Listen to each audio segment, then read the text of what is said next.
aspect under vector analysis now is the parallelograms law of what? Of vectors. So, para what? Parallelogram.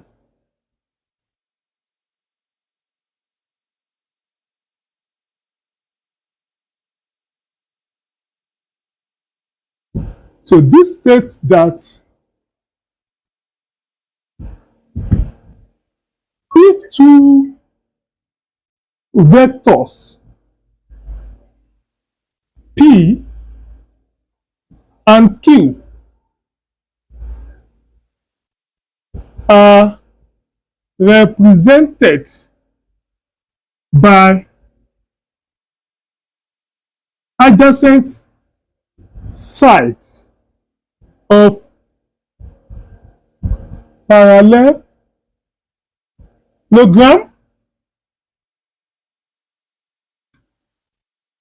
then their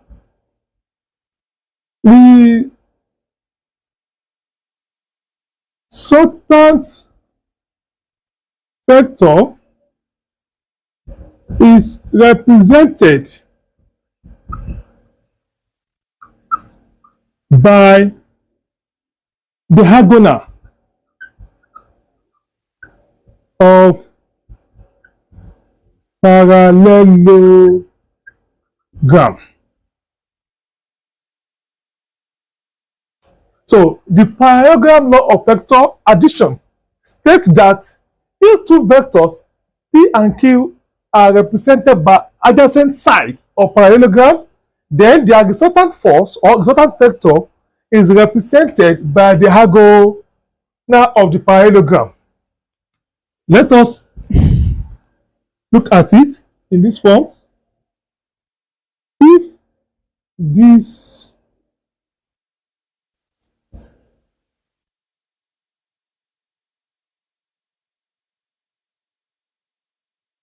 is P and this is what? Q.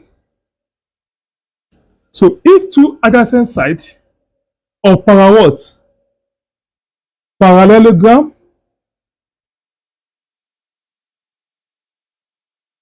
P,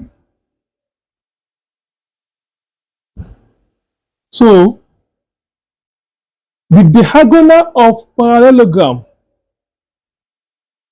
is represent the what? Resultant force R. So this is what we call what? Parallelogram's law of what? Vector. From this expression, the R is the sum of P and what? Q. So the resultant vector is the sum of what? The P, vector P, and vector what? Vector Q. That's the parallelogram's law of what? Of vector. The next one is what? Let us look at what we call Lamy theorem. So the Lamy theorem states that if a body is in equilibrium under the action of three forces, each of the forces is proportional to the sine angle between the other two. Let's check it here in the diagram below. Assume we have what? P in R.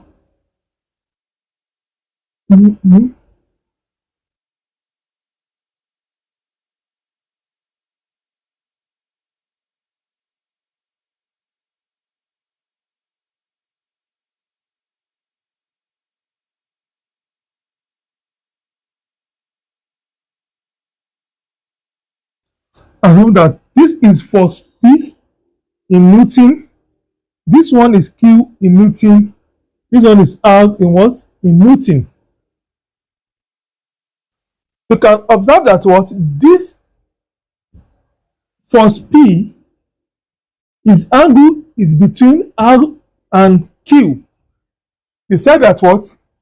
If three body in equilibrium, the action of three forces, if a body in equilibrium, the action of three forces, each of force is proportional to the sine angle between the other two. P Newton. This is the angle of what? Of P. Let's call it alpha. R Newton. The angle of R is between P and Q. Alpha, let's call it what? Beta. Q Newton. The angle of Q Newton is between what? P and R. Let's call it what? Gamma. And the Salami states that what? If a body is in equilibrium under the action of three forces, each of the force is proportional to the sine angle between the what? The other two. So that is from Lamy, you can have P Newton is a ratio of what? Sine angle of what? Alpha to what? PQ to the sine angle of what? Q to the sine angle of beta, no, sine angle of gamma, and we have R to what? Sine angle of beta. This is the Lamy what? Lamy theory. Let us solve question on it. For example, example 1. Example on Lamy theory. We have this diagram.